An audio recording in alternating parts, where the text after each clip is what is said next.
Good afternoon. How are you? Well, Thomas Jefferson has made it pretty clear today. It's 94 degrees. It is still, but it's not really 94 degrees where I'm walking.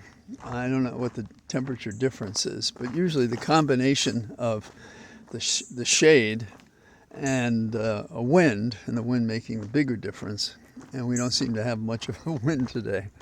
So we'll try to compensate with pace. And I'm doing this in the afternoon when it should be cooler, but it's not much cooler. The person complaining here really can't when one compares the situation elsewhere, both in the States and abroad. There are amazing temperatures, 120 degrees, I believe, I saw in Saudi Arabia. We talked about the temperatures in Greece being 113 degrees. We have people dying of heat stroke and so forth. And we've seen people who think of themselves as athletes not realizing that when they compromise the temperature in their body, it makes a difference. Most of us understand that, and we'll live to walk another day. Trump got punched in the face, as he should have, asking the court of the appellate court in New York to release him from the gag order. The court said, no, that's okay. There's no constitutional issue that would require us to be involved.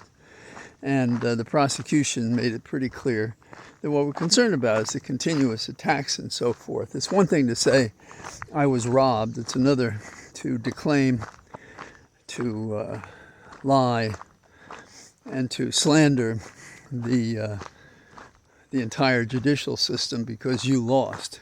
He becomes more and more like every criminal you've ever seen who committed a crime and then falsely goes around saying it didn't happen. I always like thinking of Navarro, Hans Navarro, who, thought by moving his hands a certain way, he would convince others to leave him alone. There's a current in the world, and it's visible in America in a way that may not be first noticed. When you run a political campaign, you want to be on the pages that people watch. And so the triage is always, how much funds do we have and what is the best placement we can get? The pages that don't sell are the ones that have international information and news. Now, I don't know what newspaper you read, but as your own personal experiment, try to remember what it looked like a year or two ago when you opened the paper, and how many pages now have international stories. On those pages, also look and see if anybody's advertising, because political campaigns would not advertise on those pages because a lot of people just turn the page. Now, so two things could be happening. If you see your local newspaper, they're responding to a demand for more news about the world, perhaps anxiety. And so there may be more ads on those pages than there were. Also, if you look at the space that the pictures take up, which sell the stories in a way that the text is discouraging to a lot of readers who, they fancy themselves with broad general impressions of things. North Korea is bad, okay? Should China be bothering Taiwan? I used to want to go to Hong Kong, but now I'm concerned about the influence of the Chinese. These simple things. But now we're talking about what's happening in Israel and what faction is going to do what. And, the Hezbollah, what are they going to do? Are they going to have a sympathy war with India? See, already the heat's affecting me. With Israel on behalf of Hamas in Gaza because of what's going on there. So the stories are getting more complicated whether you agree with this summary and this error that I created or not. So look for that. Now, here in Virginia and elsewhere, there are choices for Congress. So, for example, we have a congressional race in the 10th district, which is Northern Virginia. Many years ago in 1984, I won a primary and tried to run for that seat myself. But I picked the year of Mondale, and so his defeat concealed a multitude of my personal and political shortcomings, if you will. The voters decided I should remain a trial lawyer, and though I didn't appreciate it then, I do appreciate it now. I've remained interested in politics and run for party positions and hold the local position now. But today, there's in this district and other districts around Virginia, people are vying to be a nominee of their party. And in the 10th Congressional District, which has changed somewhat from when I first ran for it, we have something like, I don't want to shortchange anybody, 12 or 13 candidates. Now, there are probably 3 to 5 that have a chance. And of those, if we could all agree on it, I think we'd say we'd do well with any one of them becoming our nominee or for the Democrats. And whoever comes out of it, I'm sure Holly and I will put on a reception and contribute to their campaign. And if they want me on the hustings, the old saw about politics is, I'll attack you if that helps you, or I'll support you if that helps you. Whatever works in your campaign. Now, when I went to the polling place this morning, there was a woman there, and she was for a congressman, a man who wants to be in Congress. His name is Clancy, not the writer. And I said I would be getting a Democratic ballot, but I was glad that she was out there. And then I asked her name, and her name was Clancy. And I said, well, now that's good family support. And I thanked her for being out there. And I said, I hope the Irish do well today. I don't know enough about him, but I wouldn't be supporting him, obviously. And I made that clear. But there are some good people, neophytes, in both parties. And the Republican Party is going to take some change before we can say anything like there's a legitimate Republican candidate, as long as we have candidates running in fear that Trump will end their careers or slander them out of even their personal positions in the community. Now, I think that Biden has done 2 things now. He is not only stepping up his campaign, attacking the character of Trump, the bad character of Trump, but I think he's doing what a lot of presidents have done in the past in an election year, which is to have a message a day, something important that shows you're doing a job, that you're making a difference, despite the stagnation on the Hill, in which members of the Congress are biding their time, if you will, meaning doing nothing. So today he announced a program to waive penalties for undocumented spouses, and that's hundreds of thousands of people. That's to remove the uncertainty. That's to remove the possibility of prosecution. That's to remove the possibility of separation of families. That is not only a good proposal and one that he can navigate without Congress, but it fits who he is in the sense of his devotion to family values. And I mean, you see it from the very beginning when he's so devoted to family. He thought about not taking a Senate seat, and his family and others pulled together so he could do that, and so he could be with his family. He traveled every day by train to and from home. His sister moved in with him. So we can see the data points that make it real. So here we have a man, no question he's a family man, and he can genuinely say he gives a damn about what's happening to these spouses. So I think that was smart. Now, his Surgeon General, however, is doing something strange, which I hope somebody will step on his neck. The Surgeon General wants to alert users to the mental harm for kids of being on the internet. And people are comparing this warning to tobacco and drugs. Well, let's stop the music.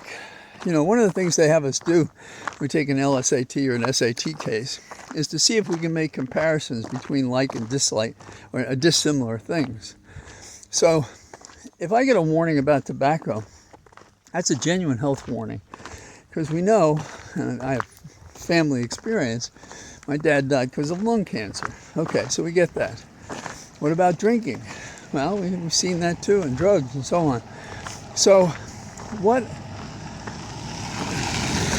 what is basically censoring youngsters on the internet of the content of communication. Who decides that? Now, is this a way to, how shall we say, regulate children first and then say, well, that's so good, we should do it for adults too? It's not acceptable. And it is a cover story that I saw back when we had the Columbine question.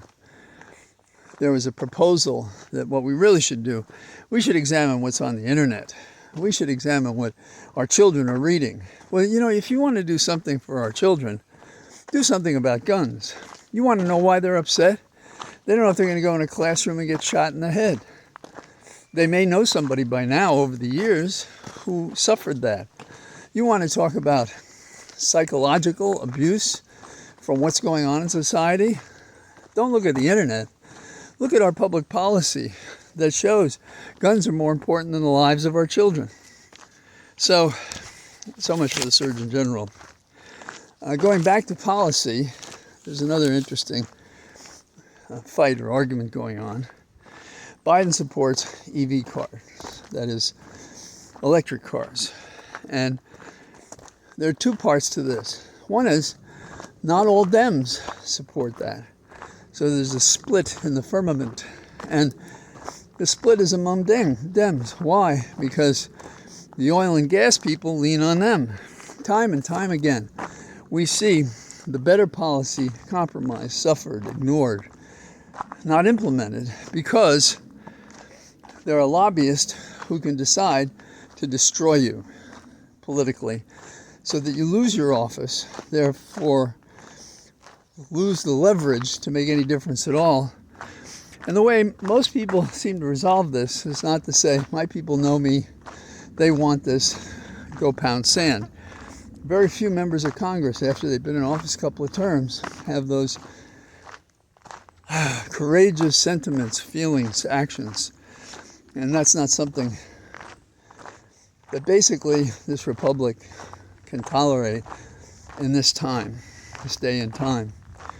You compare really what's going on here is we risk oil spills like the one in Singapore that has created havoc in the last 24, 48 hours. We've had them offshore here in the Gulf. We've had them in the Pacific. We're going to continue to have them. We had them up near Canada. We had it in Alaska. And then we have oil and gas wants pipelines to be converted into electricity to go into communities with these the battery drains that we have, you know. And so we have these competing functions, and it's always the bottom line wins. How much profit can we get? The public's health be damned. Their safety be damned. Their pleasure and enjoyment be damned. Oh yes, they dress it up with certain terms and praiseworthy incantations. But when it comes to delivering, they're not there. So, by the way, beware of heat stroke. It's not imaginary. I'm sure it's happening to people across America now. There's, talking about guns again, there's a place in hell for people like Dr. English, who's a law professor, who finds ways to attack the restrictions on guns and remove them. He's compromising the safety of all of us, including women and children. And I don't know when we'll stop thinking that women are the fragile ones, because they're not. And we're very lucky for that. We've had amazing candidates who are women, leaders who are women. And you know that old saw, if you want something to get done, ask a woman to do it. Or ask a busy person, frankly, because if you're busy, you develop techniques to get things done. And that's really something. So, where do we stand? There are good directions coming, I think. You know, on the picture that we usually reference, that is, how are the Republicans doing? I think they're taking a couple of punches to the mouth. And I'm curious to see if Trump will show up for the debate next week. And liar, liar, pants on fire. How's he going to deal with the restrictions on his ability to interfere in a contemptible way, which is an area in which he shines? If you can turn off his mic and you can limit his sound to only when he's supposed to speak, you know, that may be the way.